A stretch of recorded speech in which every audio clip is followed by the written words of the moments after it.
membahas tentang problematika buku yang disebut Injil Barnabas. Benarkah Injil Barnabas itu seperti yang diklaim banyak orang sebagai Injil yang asli? Bagaimana mula-mula sejarah penyebarannya, siapa penulisnya, di mana bukti kepalsuannya? Saya akan membuktikan bahwa orang Kristen ketika menolak buku-buku palsu itu bukan sekedar menolak a priori, tidak, tetapi kita membuktikan memang ketika kita menerima 27 kitab perjanjian baru itu memang jelas mata rantai historisnya, naskahnya, persebaran naskahnya yang begitu luas, keakuratannya, ya, bukti-bukti teksnya itu semua jelas. Nah, itu tidak berlaku bagi buku yang disebut Injil Barnabas. Jadi kalau tadi saya menyebut tentang Injil Thomas, Injil Maria Magdalena, itu aja kita tolak dari abad keempat. Apalagi Injil Barnabas yang muncul dari abad ke-16, tentu itu jauh panggang dari api. Nah, saudara-saudara, Injil Barnabas itu sangat populer sekali di kalangan saudara kita Muslim. Tetapi saya bersyukur bahwa sekarang ini banyak sekali institusi-institusi Islam yang sudah terbuka, mau mengkoreksi bahwa ketika kita mau berdialog dengan jujur, kita tidak boleh menggunakan dokumentasi palsu. Saya pernah menyajikan tema problematika Injil Barnabas ini dalam sebuah seminar nasional yang diadakan oleh Yayasan Hidayah Bangsa bersama-sama dengan Fakultas Usuluddin IAIN Salatiga bulan November tahun lalu. Dan saya sangat respect dengan IAIN dan khususnya Yayasan Hidayah Bangsa melalui sahabat saya Bapak Dr. Mahmud Farid Ibrahim Jailani yang berani mendobrak kejumutan dalam berpikir, berani mendobrak saudara-saudara mereka sendiri yang menggunakan dokumentasi palsu untuk dialog dengan Kristen. Dan ini tentu langkah yang sangat maju, sekalipun saya sudah menulis Injil Barnabas ini ketika saya masih mahasiswa, dan buku itu bestseller sepanjang tahun, diterbitkan oleh Yayasan Andi Yogyakarta sampai hari ini. Nah, kita akan melacak bagaimana awal mula tersiarnya Injil Barnabas di Eropa, dan bagaimana bukti-bukti historis yang bisa kita pakai itu dimulai kira-kira tahun 1715. Adanya Injil Barnabas disebut dalam majalah Menagiana, ya, di Paris, volume yang keempat. Kemudian 1718 itu John Toland menulis buku Nazarenes, Gentile, Muhammad dan Christianity. Itu dia mengatakan bahwa dia telah menerima dokumen ini dari Amsterdam, dari Kramer dari Amsterdam, dan kemudian setelah tahun itu 1734, ya, Josil dalam terjemahan Al-Quran mengisahkan kabar burung tentang penemuan Injil Barnabas. Dari naskah ini bahasa Spanyol kemudian dirujuk juga, katanya ditulis Injil Barnabas bahasa Spanyol itu oleh seorang yang bernama Mustafa de Arande. Kemudian tahun 1738 naskah Injil Barnabas dipindahkan dari Prusia ke perpustakaan Wina hingga sekarang. 1907 Injil Barnabas ini pertama kali diterbitkan bilingual, diterbitkan dengan dua bahasa. Itu pun penerjemah dan penerbitnya itu adalah seorang Kristen, ya. Bukunya ini saya tunjukkan. Ini buku saya copy dari perpustakaan Dominikan yang memiliki buku ini pertama kali dari Kairo, ya. Perpustakaan Dominikan di Kairo. Buku ini terbit tahun 1907, ditulis di dalam dua bahasa, yaitu bahasa Itali dengan terjemahannya di dalam bahasa Inggris. Tahun 1907. Pertanyaannya, kenapa orang Kristen peduli dengan penerbitan buku palsu ini? Ya jawabannya gampang. Supaya kita tahu aslinya, maka yang palsu harus diterbitkan, kan gitu kan? Logikanya seperti itu. Setahun kemudian, tahun 1908, buku ini dikutip dalam bahasa Arab, diterjemahkan oleh orang Kristen juga yang pertama, namanya Dr. Khalil Sa'adah. Dia seorang sarjana, seorang doktor dari gereja Koptik Ortodok, menulis buku yang berjudul Muqaddimah Injil Barnaba. Muqaddimah Injil Barnaba. Dan buku ini kemudian pada tahun-tahun berikutnya dikutip, dilanjutkan penerbitannya oleh Muhammad Rashid Ridha. Dia adalah murid dari Muhammad Abduh, seorang pembaru muslim di Kairo. Tetapi ada yang janggal, saudara-saudara. Kenapa? Karena di dalam teks yang pertama kali terbit tahun 107 itu dimuat sekitar 100 halaman, ya, sekitar 100 halaman yang membuktikan kepalsuan Injil Barnabas. Dia melakukan studi kritik teks maupun kritik historis terhadap buku yang disebut Injil Barnabas itu.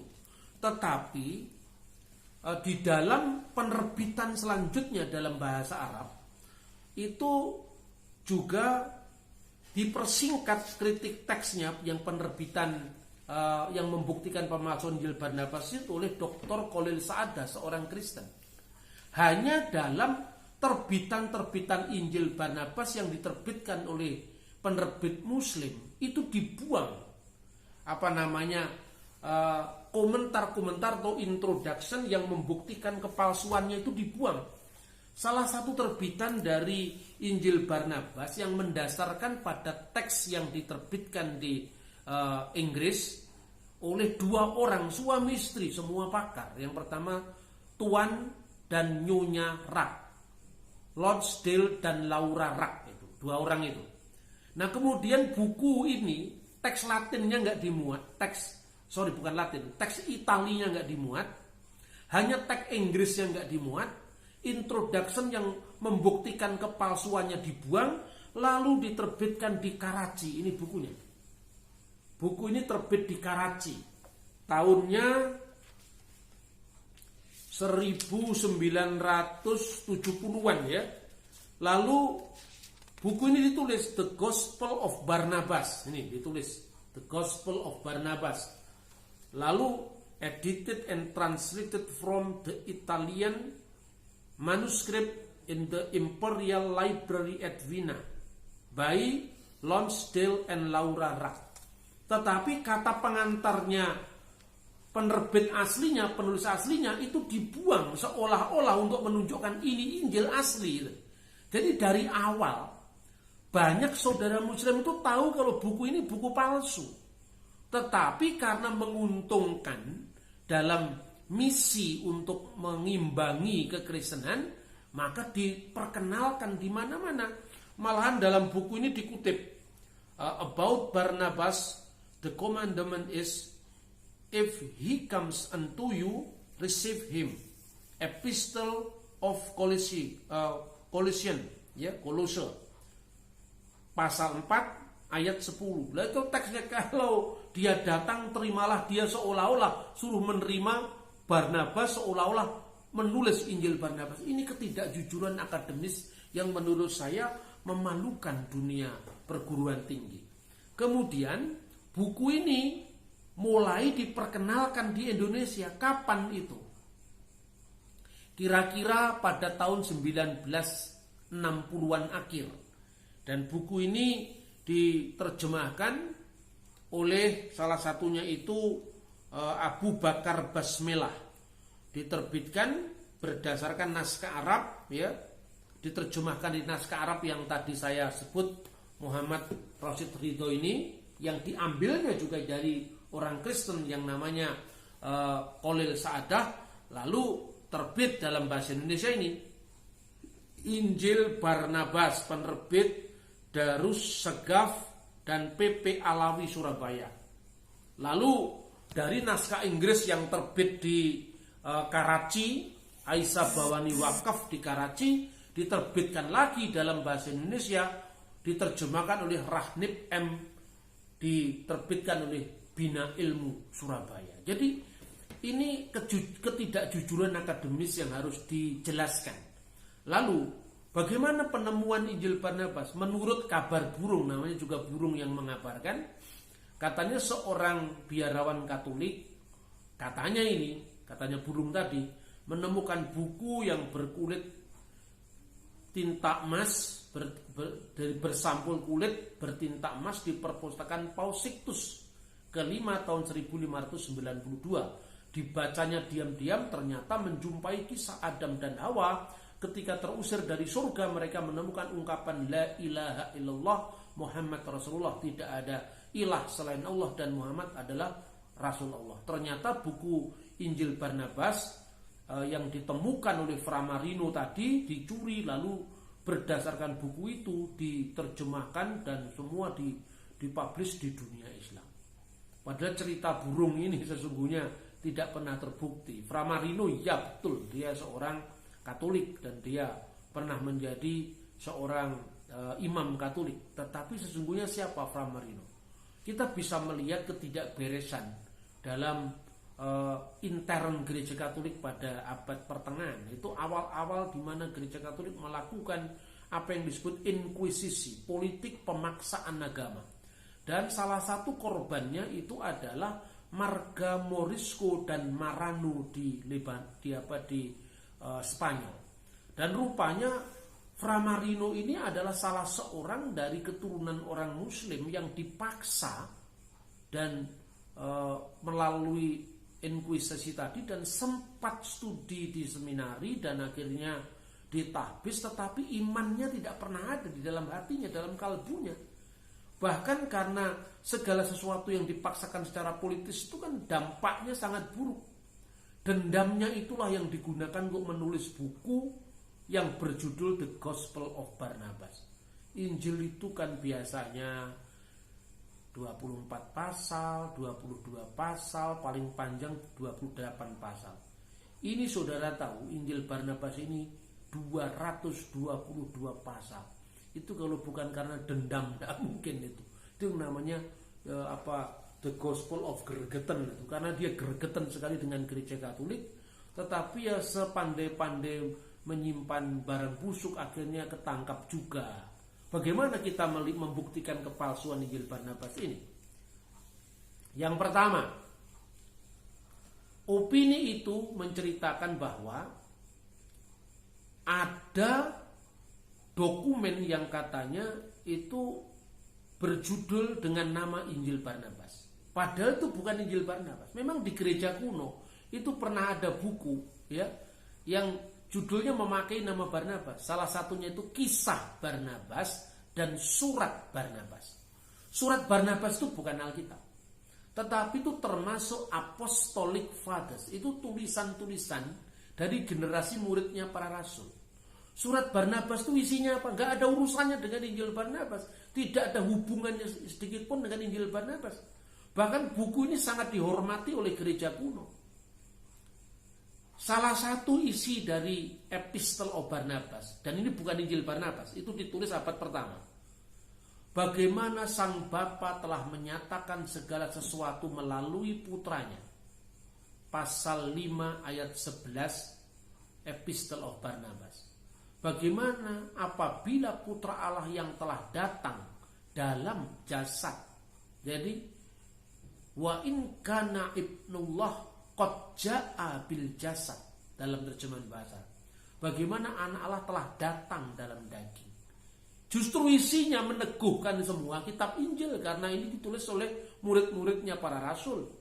Lalu bagaimana dengan buku yang berjudul Kisah Barnabas? Itu kemungkinan muncul abad ketiga. Tapi buku ini pun isinya lebih merupakan kisah penginjilan Rasul Barnabas sampai di Pulau Siprus. Lalu di sana itu dalam kisah ini bisa salah bisa benar, ya, karena ini kisah ditulis kira-kira tahun 300 ya. Ini bukan Alkitab, ini bukan Injil. Dia mengatakan apa?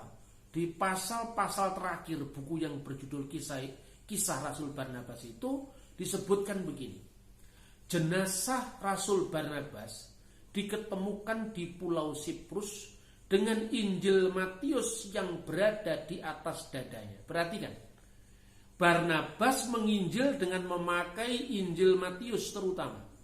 Tetapi dalam catatan Abu Bakar Basmelah, Rasul Barnabas meninggal di Pulau Siprus dengan kitab Injil karyanya di atas dadanya, seolah-olah Barnabas menulis kitab Injil. Jadi ini juga ketidakjujuran akademis.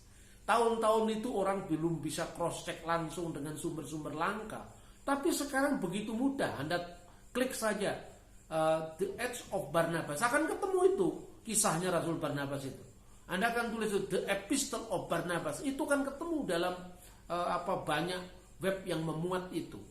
Nah, bukti intern kepalsuan Injil Barnabas sendiri itu tampak. Misalnya pada pasal 1 ya, Injil Barnabas itu pendahuluannya berbunyi demikian. Barnaba apostolo di Yesu Nazareto chiamato Cristo. Barnabas rasul Yesus Kristus yang disebut Kristus. Berarti diakui Yesus adalah Kristus dalam pendahuluan Injil Barnabas. Tapi di pasal 96 Yesus mengaku, aku bukan Mesias. Tidak mungkin kalau dia orang Yahudi, muridnya Yesus, tidak paham bahwa Mesias itu adalah bahasa Ibrani, sementara Kristus itu terjemahannya dalam bahasa Yunani. Kalau Anda mengaku orang Jawa, Anda tidak bisa membedakan bahasa Jawa, ayam misalnya, itu pitik. Terus Anda ditanya, Anda suka makan bakmi ayam? Oh tidak, saya cuma suka makan bakmi pitik. Sama saja, pitik itu ayam. Kalau Anda mengaku orang Jawa, pasti tidak akan mungkin melakukan kesalahan sefatal itu. Apalagi kalau hidup di Israel abad pertama, di mana pengharapan akan datangnya Mesias itu sesuatu yang sangat penting di dalam kehidupan bangsa Yahudi saat itu. Kemudian kesalahan fakta geografis. Disebutkan misalnya di dalam Injil Barnabas, pergilah Yesus dan turunlah ke sebuah perahu ke kotanya Nazaret. Nazaret itu kota di dataran tinggi, tidak mungkin dicapai dengan perahu. Dalam berikutnya dikatakan, naiklah Yesus ke Kapernaum. Jesus went up to Kapernaum. Kapernaum itu kota pesisir misalnya, tidak mungkin dicapai dengan dikatakan went up to Kapernaum, tapi mestinya went down to Kapernaum. Saya penasaran, saya lihat teks Arabnya bunyinya sama. Yesua so'ida ila Kapernaum. Yesus naik ke Kapernaum. Dan ini menunjukkan bahwa tidak mungkin dia orang Israel di abad pertama. Terakhir, bagaimana menentukan terminus per quem, masa paling awal ditulisnya Injil Barnabas. Masa paling awal itu apabila kita melihat bagaimana kehidupan kepausan saat itu.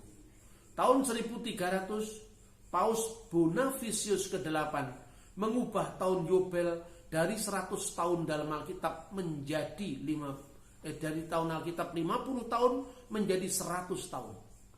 Inilah masa paling awal ditulisnya Injil Barnabas, karena dalam Injil Barnabas dikatakan malam ini tepat waktu bagi Mesias yang menjadikan tahun Yobel yang diperingati sekarang ini jatuh 100 tahun akan diperingati tiap-tiap tahun. Tidak mungkin.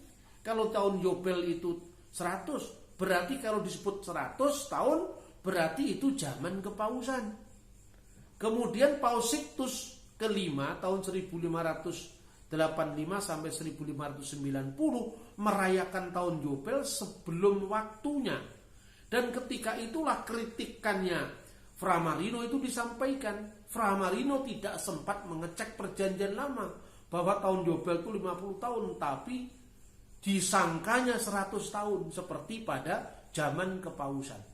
Nah, ini bukti-bukti kepalsuan Injil Barnabas. Bahkan banyak, misalnya Yesus mengusir setan-setan itu masuk ke tong-tong yang berisi air. Tong-tong itu baru abad pertengahan. Lalu Maria Magdalena dan saudaranya Marta memiliki sebuah desa karena membeli sebuah desa. Itu situasi zaman kapitalisme abad pertengahan. Zaman Yesus itu jangankan orang membeli kota, tidak mungkin, karena itu adalah jajahan Romawi pada saat itu. Nah, inilah buku Injil Barnabas. Lebih-lebih lagi, buku ini bertentangan dengan Quran sendiri. Kenapa? Dalam Al-Quran jelas-jelas apapun tafsirannya, tapi Al-Masih itu gelar khas bagi Yesus. Itu disebutkan misalnya di dalam surat Ali Imran 45. Misalnya, Idzqalatil malaikatu ya Maryam, innallaha yubasyiruki bikalimati min husmuhul masih Isa ibnu Maryam wajihan fid dunya wal akhirati wa minal muqarrabin. Ingatlah ketika malaikat berkata, wahai Maryam, sesungguhnya Allah akan memberikan kamu kabar gembira dengan firman dari Dia, namanya Al-Masih Isa putra Maryam, yang terkemuka di dunia dan di akhirat, dan seorang yang didekatkan, salah seorang yang didekatkan di sisi Allah. Berarti Al-Masih itu adalah Isa. Tapi dalam Injil Barnabas, Al-Masih itu adalah Muhammad. Mesias yang akan datang itu adalah Muhammad. Ini bertentangan dengan Al-Quran sendiri. Nah, melalui tema Injil Barnabas ini, harapan saya Anda tidak membuat generalisasi bahwa semua orang Islam menerima Injil Barnabas. Tidak. Profesor Hasbullah Bakri misalnya menolak keberadaan Injil Barnabas, karena kalau Injil ini benar-benar ditulis oleh muridnya Yesus, pasti bahasanya bahasa Yunani, Ibrani, Aramaik, atau minimum Latin. Tidak mungkin bahasa Itali, karena bahasa Itali zaman Yesus belum ada. Bahasa Itali adalah perkembangan dari bahasa Latin setelah abad ke-13. Tuhan memberkati kita. Shalom alaikum bishem hamasia.